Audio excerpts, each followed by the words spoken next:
Students from all over the country who are making their voices heard and engaging deeply in our democratic debate. You carry with you an extraordinary legacy.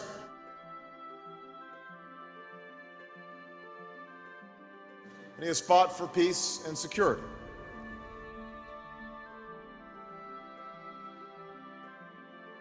This, to me, is an outrage, and we shouldn't be participating in it. We should not permit our president to do this. It's very dangerous. It has nothing to do with national security. Matter of fact, our national security is more jeopardized by permitting this to happen because we're liable to start a war. We're liable to have our military men killed. Every single time. I do not see any reason whatsoever to take young men and young women and send them 6,000 miles off to a land to attack a country that has not committed any aggression against this country. Every single time.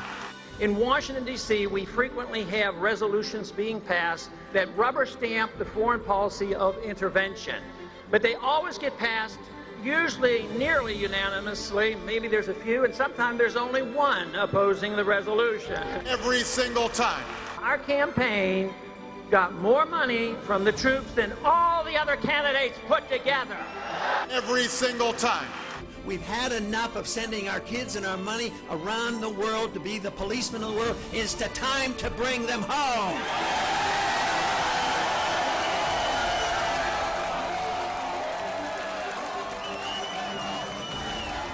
Bring them home.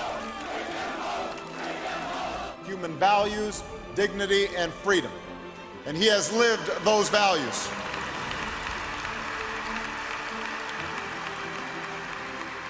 He has taught us to ask more of ourselves and to empathize more with our fellow human beings. My point is if another country does to us what we do others, we're not going to like it very much. So I would say that maybe we ought to consider a golden rule in foreign policy. Don't do to other nations what we don't want to have them do to us. So we endlessly bomb these countries, and then we wonder why they get upset with us, and yet it continues on and on. I mean, this idea that we can't debate foreign policy, then all we have to do is start another war. I mean, it's warmongering. They're building up for another war against Iran, and people can't wait to get in another war. This country doesn't need another war. We need to quit the ones we're in. We need to save the money and bring our troops home. But beyond these extraordinary achievements, he has also been a powerful moral voice. I'm the only one up here and the only one in the Democratic Party that understands true racism in this country. It's in the judicial system, and it has to do with enforcing the drug laws. Look at the percentages. The percentage of people who use drugs are about the same with blacks and whites, and yet the blacks are arrested way disproportionately. They're prosecuted in prison way disproportionately. They get the death penalty way disproportionately. How many times have you seen a white rich person get the electric chair or get execution? But poor minorities have an injustice, and they have an injustice in war as well, because the minorities suffer more. Even with a draft they suffer definitely more, and without a draft they're suffering disproportionately. If we truly want to be concerned about racism, you ought to look at a few of those issues and look at the drug laws, which are being so unfairly enforced. Every single time. You know, the veterans problem is a big one. We have hundreds of thousands coming back from these wars that were undeclared, they were unnecessary, they haven't been won, they're unwinnable. We have hundreds of thousands looking for care, and we have this epidemic of suicide coming back. Every single time.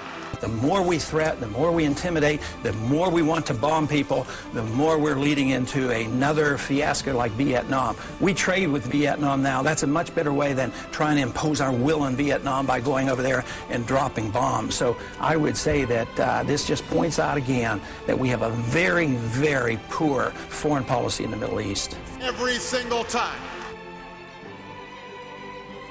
This is our time to put our people back to work and open doors of opportunity for our kids. to restore prosperity and promote the cause of peace, to reclaim the American dream and reaffirm that fundamental truth that out of many we are one, that while we breathe, we hope, and where we are met with cynicism and doubt and those who tell us that we can't, we will respond with that timeless creed that sums up the spirit of a people.